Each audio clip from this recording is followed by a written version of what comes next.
Oficina Coordinadora de Riesgos Asegurados, SC OCRA, presenta Duralex, Sedlex, conducido por el licenciado Carlos de la Rosa Segura.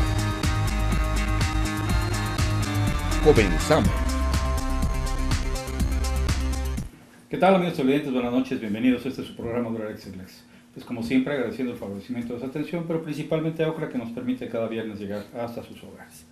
El día de hoy, en el marco de la conmemoración del centenario de la promulgación de nuestra Constitución, vamos a grabar una serie de programas, dos en específico, en los que nos vamos a permitir compartir con ustedes un tanto cuanto la historia de nuestras constituciones y, más allá de ello, el poder abrevar y conocer de gente experta, docta en la materia, qué es una Constitución, por principio de cuentas, porque muchos diremos, todos conocemos la Constitución, todos sabemos lo que es la Carta Magna, incluso como funcionarios servidores públicos.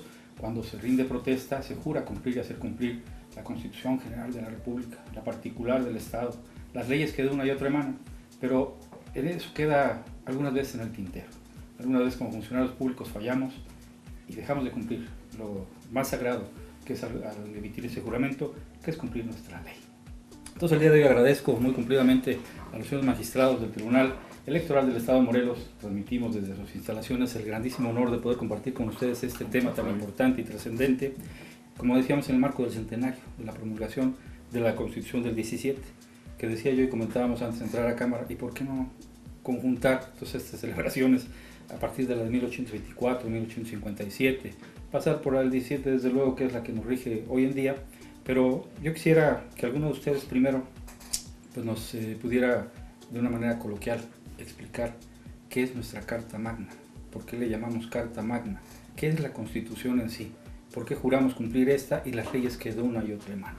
¿Quién quisiera hacerme el favor? Con mucho gusto.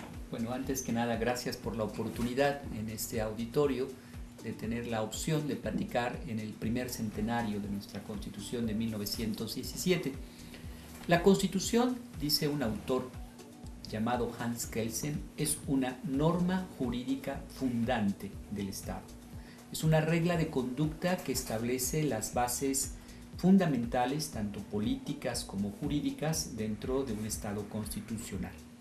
La expresión de Carta Magna se utilizó en 1215 en Inglaterra a través de la expresión del Bill of Rights o Carta de Derechos que el rey Juan sin Tierra dispuso en un decálogo de expresiones de derechos fundamentales respecto de sus connacionales. A partir de ahí, la remembranza histórica de llamarle a la Constitución la expresión de Carta Magna. Es un resabio histórico, doctrinal, al igual que la expresión que el argentino Carlos Alberdi llegó a mencionar como a la Constitución como la ley de leyes. En el fondo, la Constitución es una norma jurídica fundante del Estado democrático. Bien, pues ahí tenemos una explicación un tanto cuanto técnica, pero muy clara, muy histórica y muy concisa. Partimos por ahí, señores magistrados. Bueno, primero que nada, si se pueden presentar, por favor, que falta de educación. Empezamos por el presidente. Sí, con mucho gusto, querido Carlos, licenciado Carlos, en verdad es un gran gusto y un honor recibirlo aquí en la biblioteca del Tribunal Electoral del Estado de Morelos. Mi nombre es Francisco Hurtado Delgado, magistrado presidente del Tribunal Electoral del Estado, y repito, pues es un honor y saludar a través de tu programa a todo tu auditorio. Tocayo, de bonito nombre. Muy bienvenido, Tocayo, me da mucho gusto saludarte y compartir en esta mañana con mis colegas que integramos el Pleno del Tribunal de los morelenses estos comentarios. Creo que es un momento muy adecuado. Celebro que nos hayas invitado, Tocayo, para comentar esta fecha. Es muy importante para todos los mexicanos y mi nombre es Carlos Alberto Puig Hernández, soy el magistrado titular de la ponencia. Ertino Avilés Albavera, magistrado integrante del Tribunal Electoral del Estado de Morelos y presidente de la Asociación Nacional de Tribunales y Salas Electorales en la República Mexicana. Gracias, y perdón por la interrupción, pero había necesidad de presentarlos. Y bueno, volviendo al tema, 1824, derrocamiento de Iturbide, a través de ese movimiento de derrocamiento del imperio, se crea nuestra primera Constitución 1824, la cual pues, obviamente contiene datos importantes y trascendentes para irlos adoptando después en la del 57 y luego en la del 17, es el surgimiento pues, de nuestras constituciones, la primera que tenemos en lo que se crea como Estados Unidos mexicanos. Tenemos antecedentes del triunvirato, se llamaba, se crea primero un gobierno de transición a través de 3 próceres de la insurrección en aquel entonces, y de ahí crean lo que es el primer constituyente y se crea esta constitución del 24. ¿Qué otro dato nos podrían ustedes aportar? Bien, si me permites, sí, claro. Previo a la Constitución, pues hay varios antecedentes en la cual se gesta nuestra Carta Magna. Vamos a uno de los primeros, que yo puedo destacar de los más importantes, la Constitución de Cádiz, que era una de la conquista española, ¿no? Correcto. En el año de 1812. Posteriormente, otro de los antecedentes muy importantes son de los 23 puntos que expone y sugiere José María Morelos y Pavón en el año de 1813 en Chilpancingo, Guerrero. Posteriormente, la Constitución de 1814 de Apatzingán, considero que son de los puntos más importantes que la cual se empieza a gestar esta Constitución previa a la de 1824. También Carlos dispone de otros antecedentes muy importantes aquí al respecto. Sí, lo más importante, y creo que ya lo hizo notar el doctor Ertino, es que todos estos documentos concentran las decisiones políticas fundamentales de nuestro país. En el momento, constituir e independizarnos de la nación española, pues fue uno de los puntos más importantes, ¿no? Claro.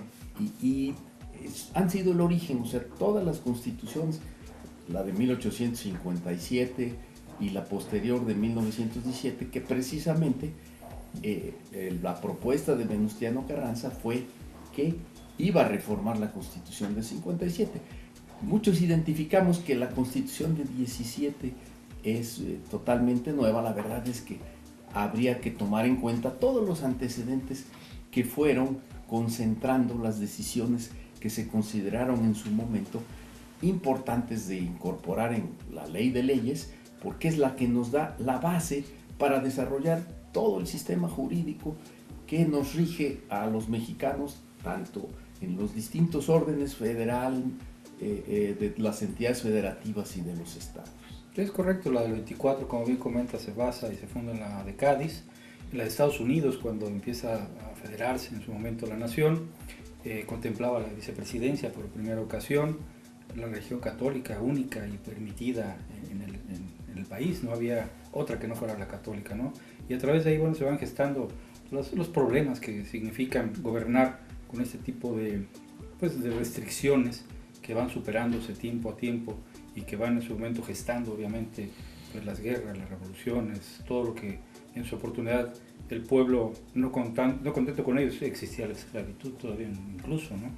Entonces todo este tipo de cuestiones se van remontando en el tiempo y que van permitiendo a quienes en su momento nos gobernaron, nos administraron, pues ir haciendo y proponiendo, como bien comenta Tocayo, los cambios trascendentales en las constituciones, ¿no?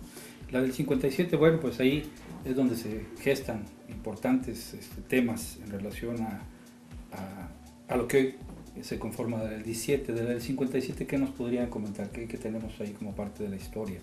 O algún cambio que pudiera haber generado de la del 24 a la del 57.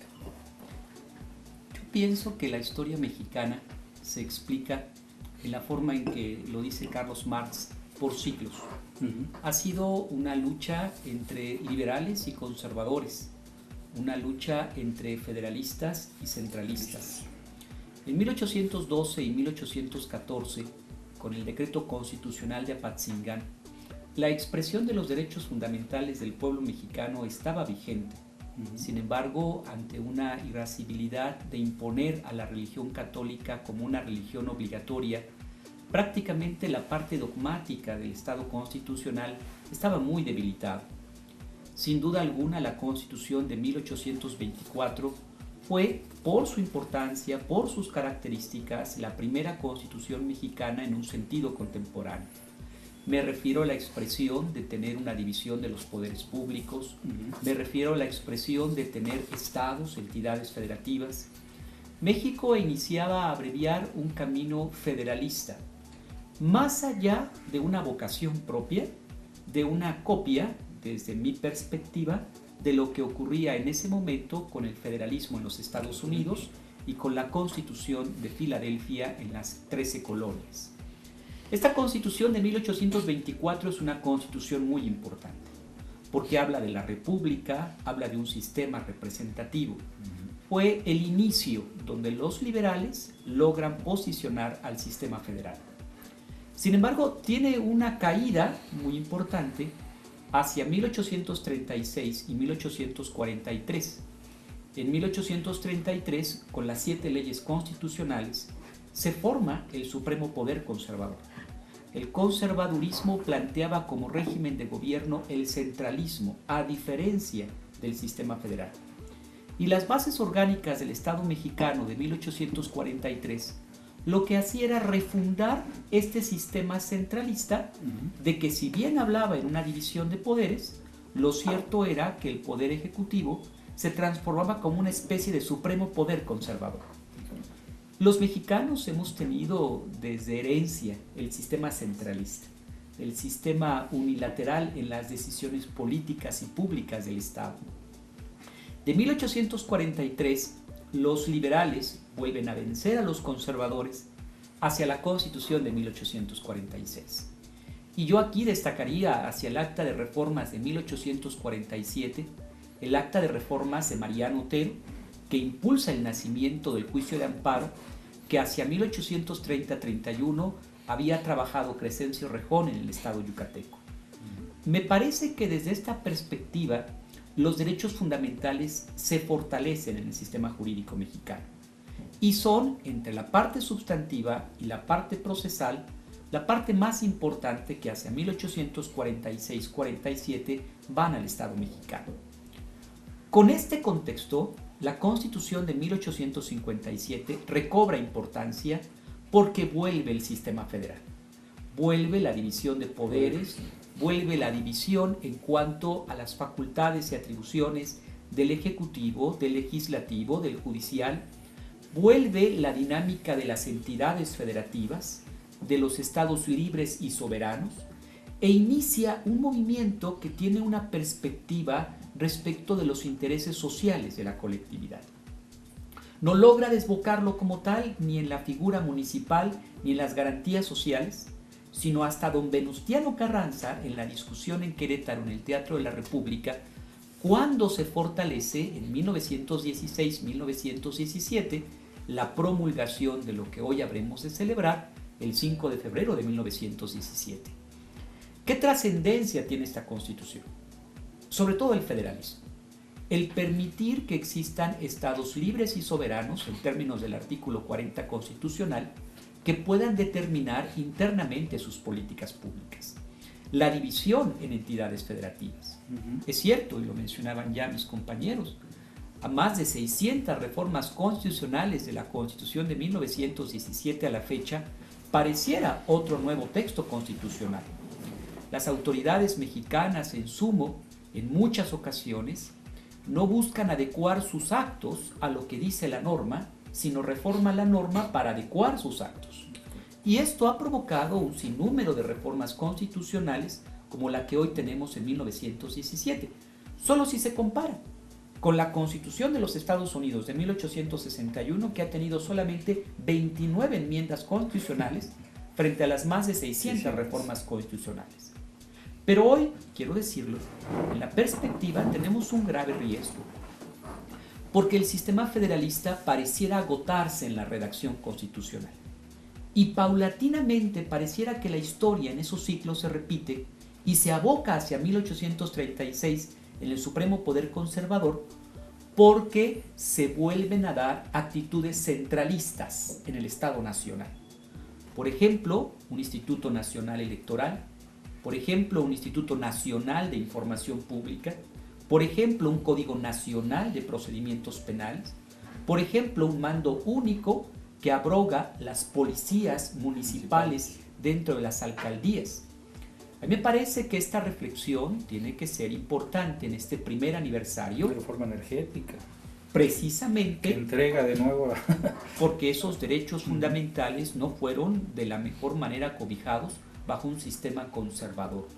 Me parece en este estricto sentido que no pudiéramos hablar de una república fortalecida sin estados fortalecidos. Y yo creo que esa fue una de las principales aportaciones, tanto de la Constitución de 1857 como la de 1917. No obstante, la del 57 pues pierde vigencia 10 años con la Guerra de Reforma. Finalmente es combatida y abatida precisamente por los que no estaban de acuerdo en ese entonces con la reforma, ¿no? Algo de historia en relación a la Guerra de Reforma que tengamos por ahí, el clero, que es el que principalmente resulta afectado, ahí es abolida la esclavitud, es reconocida por primera vez o eliminado por primera vez la figura de la cárcel por deudas de carácter civil. En fin, son trascendentes también esas reformas que se dan, pero bueno, se ve pautada durante 10 años, ¿no? Para iniciar su vigencia, no obstante que como Ford en aquel entonces le toca promulgarla, pues pierde su vigencia 10 años. Nos vamos a una guerra de reforma, la primera de las gestas, bueno, no la primera, pero una de las gestas que tiene que atravesar el constitucionalismo para poder tener una vigencia, para poder tener una aplicación. Sí, la lucha de los derechos fundamentales ha sido una lucha permanente en el Estado mexicano. Si bien es cierto, con José María Morelos en Los Sentimientos de la Nación, hacia 1813-1814, hay la proclama política de los derechos fundamentales, no había mecanismos de ejercicio. Incluso, pese a la importancia de la Constitución de 1824 en cuanto a la parte orgánica de la República, tenía como gran déficit que la Constitución del 24 no establecía un catálogo de derechos fundamentales. ¿Cómo poder entonces concebir una Constitución que no estableciera derechos fundamentales? Y a mí me parece que esto se debe a un resabio histórico, porque el constituyente de 1824 voltea hacia el norte del país y encuentra en la Constitución norteamericana una estructura federalista muy importante, pero que no tenía el catálogo de derechos humanos. Y entonces se lo trae solamente en la parte orgánica. A mí me atrevería a pensar que posterior hacia 1846 y 1857 se viene una lucha muy importante por hablar de los derechos fundamentales del pueblo mexicano.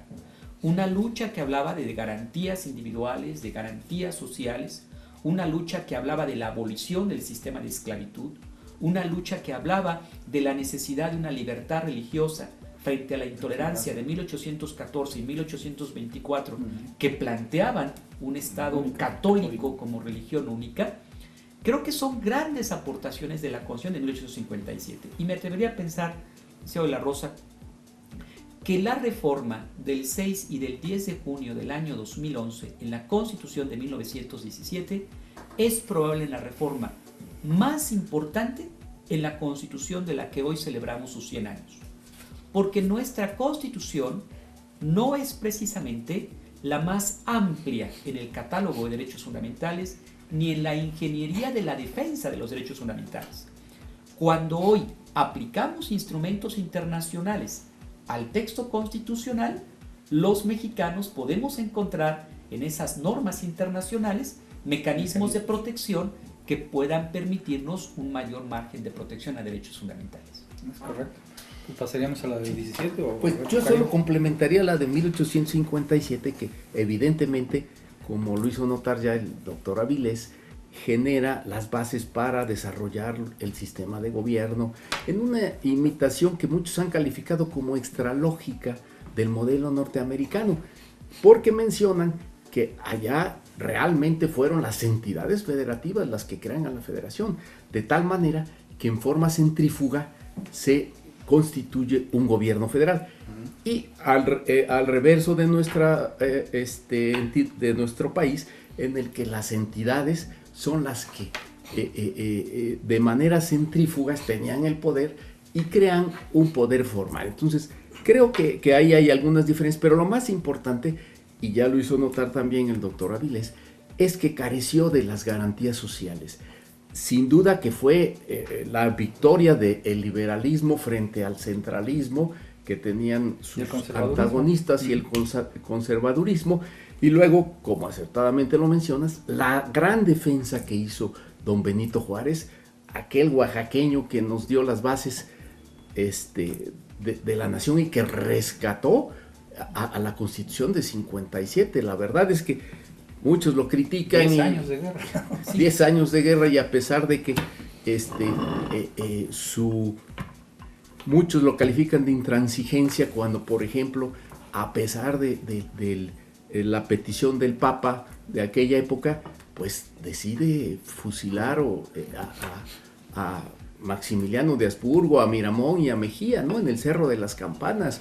Entonces, pareciera que don Benito Juárez fue alguien con un carácter demasiado fuerte, pero la República, la situación lo requería, y yo creo que Juárez en la historia evidentemente tiene un lugar muy preferente, pero afortunadamente esa ausencia de la Constitución de 57 se vino a complementar con la de 1917. Creo que se recupera, como señala el doctor Avilés, un sector que es muy importante y que ahora se ha perfeccionado efectivamente a partir de las reformas del 2011, aunque habría que hacer notar que de manera pionera en algunas ocasiones, tanto la Corte como la Sala Superior del Tribunal Electoral de la Federación hicieron valer muchos convenios internacionales en función del 133 de nuestra Constitución de 1917 vigente,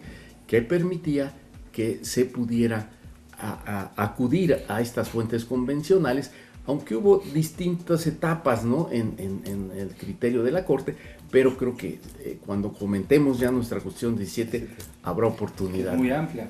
Nos van a quedar 5 minutos. Yo les voy a rogar que me permitan ampliar el tema. Este programa concluirá para este viernes. Vamos a seguir grabando para el siguiente de la serie. Invito a nuestro gentil público a que nos acompañe en este viernes y el siguiente, porque vamos a continuar. Apenas vamos a la del 57, falta de la del 17 y es muchísimo. Entonces vamos a grabar 2 programitas. Hoy nos vamos a quedar con este tema 5 minutos en lo que concluimos, pero vamos a darle continuidad el próximo de la serie, el próximo viernes, para que podamos estar en su momento actualizados con la del 17, pero continuamos, vamos con la del 57. En ese entonces nos quedamos con 8 títulos, 128 artículos, 23 estados, un territorio y un distrito federal. Así nos deja la del 57, que forma las bases ahora de lo que... ¿Algún comentario? Nada más, si me permites, adelante, nada más un poquito de la gestión o de dónde se derivan los derechos humanos, ¿no? También tengamos en cuenta la influencia de la Declaración del Acuerdo de los Derechos del Hombre y del Ciudadano en el año de 1789 de Francia, en la cual se gesta precisamente esta parte dogmática que tiene nuestra Constitución en cuanto a los derechos humanos, ¿no? Es muy importante hoy en día que parte de la democracia es la defensa de los derechos humanos, la del derecho de votar y ser votado, y sobre todo algo muy importante, si nos lo permites, en tu siguiente programa estaremos hablando también de esa parte fundamental que fue en el año de 1952, en donde se le da el derecho de voto a la mujer. 52 fue una manifestación muy fuerte en un parque donde estaba Ruiz Cortines, y hace una promesa de campaña en la cual se promulga en el año de 1953 y se ejecuta en el año de 1954. Promesas de campaña, ¿verdad? Pero bueno, si no lo permites, es para dejarle claro, por un poco de tema al siguiente programa. Sí, ¿algún otro comentario? Nos quedan 4 minutitos. ¿Alguien que quiera concluir con...? Bueno, pues adelantando un poco los temas, pues además de este gran avance que significó el reconocimiento del derecho del voto a favor de las mujeres, pues tenemos el de la ciudadanía de la juventud, como le llamaron en 1969, ¿no? Siendo presidente don Luis Echeverría y conociendo el antecedente de 1968, pues no sabemos si el remordimiento o algún punto así, pero bueno, en 1969 se reduce la edad para votar de los ciudadanos mexicanos, y en lugar de 21 se establece en 18. Y creo que vale la pena también hacer notar el gran esfuerzo que realiza Jorge Castañeda Guzmán, porque su demanda ante la Corte Interamericana de Derechos Humanos permite que en el 2012 se puedan reconocer las candidaturas independientes, y de esa manera ya no solo los partidos políticos son los que tienen el derecho de postular a candidatos, sino que los ciudadanos, en forma sin estar vinculados a ningún partido, pueden participar en los procesos electorales. Y sabemos que hubo ya resultados exitosos, como el actual gobernador de Nuevo León, algún diputado de Jalisco y algunos otros casos, ¿no? Creo que los podemos comentar. Han sido avances, en mi opinión, complementando el importantísimo de reconocer a las mujeres como debe ser, pues si representan más del 50% del padrón electoral y de la lista nominal. Es correcto. Deberían de tener una presencia en esa misma proporción en todos los órdenes de gobierno. De hecho ya se maneja y se estila en las cuestiones electorales, tiene que ser 50-50, equidad, paridad y demás cuestiones, ¿no? Y me gustaría también, ahorita ya estamos por concluir un minutito, pero me gustaría que abordáramos también esa reforma trascendente importante, nuestro artículo 1 constitucional en relación a los derechos humanos. Yo tengo por ahí pues más que duda, un resabio en relación a esta amplitud y laxitud que le dieron de reconocimiento a los derechos humanos cuando hablan que podrán estar o deben de estar por encima de cualquier norma. Entonces ahí, así lo interpreto yo, a lo mejor me lo pudieran aclarar, porque entonces ya no habría razón de ser ni de la Constitución ni de las leyes que de ahí emanan, porque está por encima de tratados internacionales. O sea, el derecho humano está por encima de todo. Y si como litigantes pues argumentamos todo el derecho a ser electos como derecho humano en un procedimiento, ¿cómo vamos a determinar ustedes como tribunal qué está primero la ley o primero el derecho humano en relación a muchos de los derechos, ¿no? Por eso lo habremos de abordar pues no en el próximo, sí en el próximo de la serie, pero en esta continuidad del programa, si me lo permite, señor magistrado, les agradezco de la bonomía de su tiempo. Nosotros continuamos grabando, nos van a ver hoy dentro de 8 días con la misma ropa, en el mismo lugar, pero es gracias a la bonomía de los señores magistrados que nos permiten ampliar el tema, porque la del 17 es muy amplia, digo las los puntos torales en relación a la participación de los actores políticos, de lo que vino en las reformas que más de 600 tenemos, y hoy en agosto del año pasado se crea un estado más de la República. Le toca a la 63 legislatura, en aquella nos quedamos con 8 títulos, 23 estados, hoy ya se crea un nuevo estado mexicano a partir del año pasado, el 16, y se va a conmemorar hoy a 100 años de la creación de la Constitución. Entonces, si me lo permiten, gracias por su atención en este primer programa de la serie. Nos vemos dentro de 8 días con el mismo tema. Continuamos nosotros grabando y ustedes, gracias por su atención. Excelente fin de semana y nos vemos. Compromiso dentro de 8 días. Gracias. Presentó